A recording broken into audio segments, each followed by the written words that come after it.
merienda sana ako na kung ulit sir. Binayaran. Kawa yata sa akin. Pwede naman, may-ari ng ano. Anong ano niya rito, ma'am? Lalab ko. Lalab, sir. Lalab.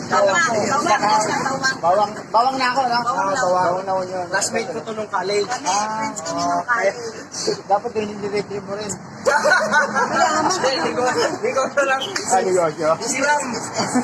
Ang pare ko itong nawala. Nakita ko. Ayan, mag-merienda muna tayo dito. Kasi kami naman, na-stretch. Salamat Good kita. luck, good luck. Kaya yan, kaya yan. Kaya na. Day 13 natin ngayon, from kilometer 0, dito na ako sa lugar niya. Ang galing mo. Lalabas po ako ng ano eh, malapit na po ako palabas ng bawang. Yan o, Philippine Roofer. Lalakad lang.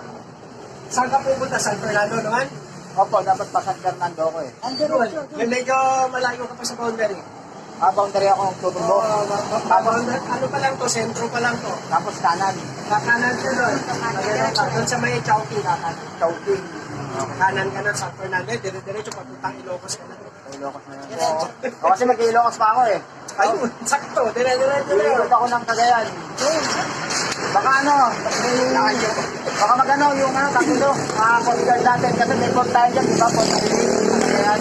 Baka matira ko pa yung Batanes pag pinayagan tayo ng ano, tawagan tayo sa ano, Philippine Coast Guard dati. Kuya, punta ka Yung ng ticket, bawat ano, yung bawat ticket, yung LG. ticket lang. Ayun, bawat taon. Support ka nila. LGU. Nahiya po kasi ako eh. Huwag ka mahiya. Maging proud. Try mo lang. Nahiya ako eh. Dapat nakasapatos Pero kung hindi mo naman kailangan, Dami niyang sandals. basta kumakain ka naman tatlong O yun beses sa po eh, isang araw. okay lang, mahalaga na yun eh. Tulad ngayon, nag-merienda sana ako eh.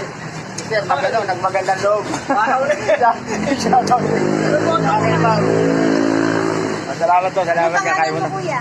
Ferdinand de la Merced. Ayun po yung sa ano ko, sa Facebook po. Ayun. Kaya, yan ako. Ferdinand Ferdinand de la Merced.